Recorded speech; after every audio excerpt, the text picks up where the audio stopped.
A couple of years ago, when we were doing our roundtable road trip, we had taken a couple of years off from doing it. We had done the roundtable road trip some years ago, and then a couple of years ago, when we started up again, the very first roundtable road trip spot that we hit was here in downtown Thorold, and we're at the River Lions head office.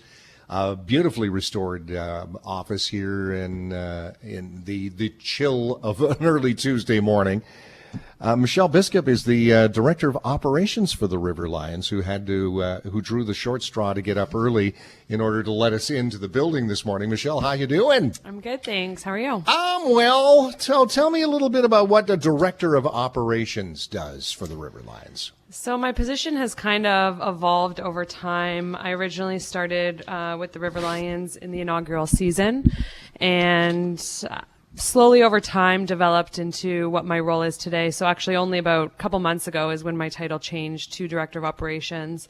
And this was in the summertime when we announced our move to the new league, the Canadian Elite Basketball League. So we were kind of restructuring here and figuring out what positions we were going to be hiring.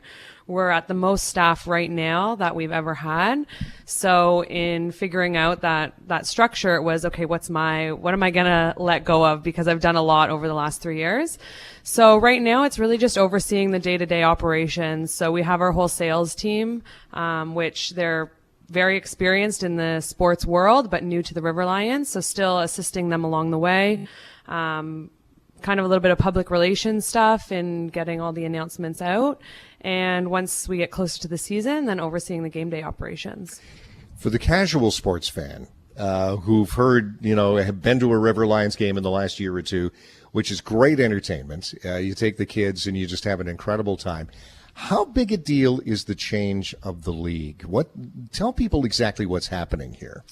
So in June, we announced that we were moving to the Canadian Elite Basketball League, which for us at the time, it just made the most sense. So the biggest change that people will notice is we're moving to the spring, summer months. So we'll be tipping off in May 2019. And being in the summer, there's a lot of benefits to that. So one, for people in Niagara, they're have entertainment options now year-round at the Meridian Center. Yep. Typically, we would play at the same time as the Ice Dogs, and I, along with everyone else, I don't want to be spending 4 nights a week at the arena. Yep. So people tend to choose one over the other. And there were conflicting dates and all kinds of things. Yeah. And a lot of back-to-back games and Monday night games where people aren't necessarily wanting to leave their house. So now playing in the summertime, where we're the only tenant there, we have a much more balanced schedule. None of those back-to-back games. It's typically one game a week. We can have our first choice at dates.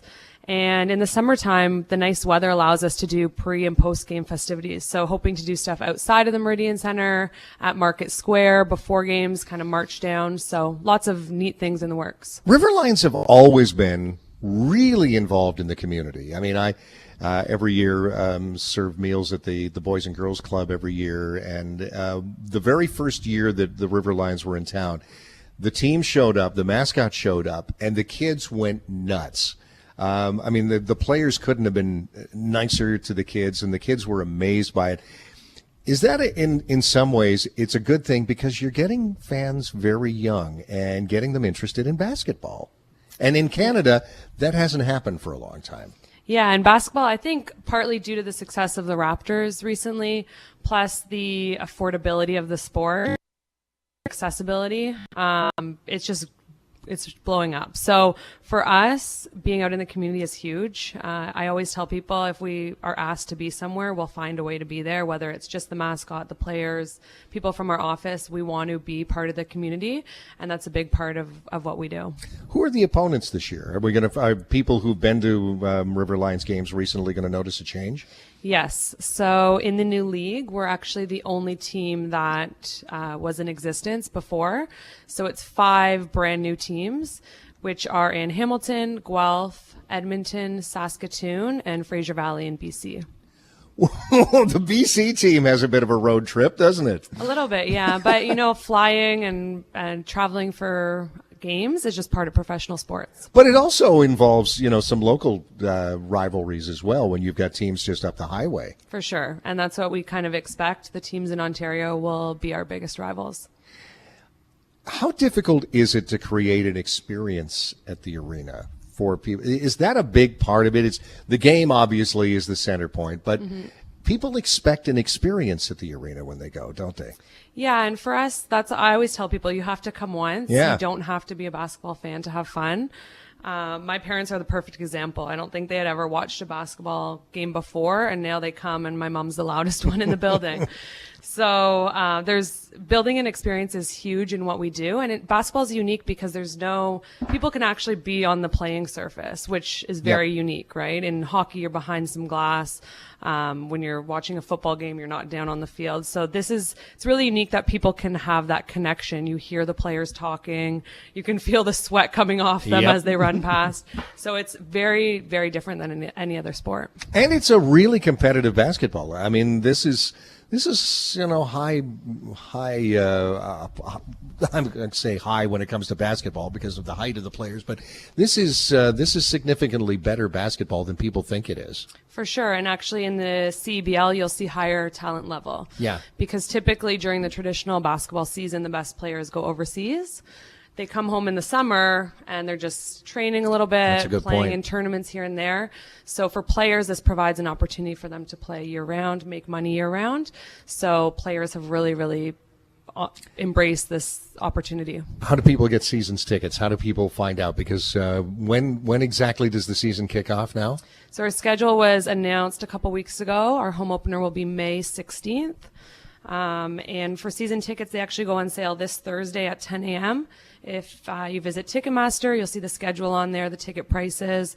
They start as low as $165. And then, if you're sitting courtside, it'll be about $850. And yes, I know I mixed my sports metaphors. I meant tip-off, not kick-off. Because I'll probably get texts from people going, he doesn't know his sports. Oh, this is great, Michelle. Obviously, how early do you know who your team is? So the first step will actually be selecting a coach. So Joe Raza was our coach last year. He's actually taken a role with the league. So he's the director of basketball operations. Great guy. And brings a wealth of experience. Yep. So I think he's going to really do great things in that position. And for players, so it'll come coach first, probably in the new year. We've begun the search right now. We do have a job posting out. We've gotten hundreds of resumes. So sifting through that first. Once we have a coach in place, they'll start building the team. We're hoping to see some returning players just to keep some consistency from the previous year. But it'll really be up to the coach. Where do you draw the players from? So the format in the CBL is there's going to be more Canadians. Right. So this is a league by Canadians for Canadians. So we'll be drawing from everywhere. There's talks with U Sports right now for a draft to happen. There will be players from colleges and universities across Canada, the States, even Europeans if they're. Yeah, and it's heartening to see so many Canadians up in the NBA now. There was a time it was only Steve Nash, but now you've got the Wiggins of the world and all kinds of guys who are being drafted high. So high school players, they have something to shoot for now. For sure, yeah. Michelle, thanks so much. Thank you.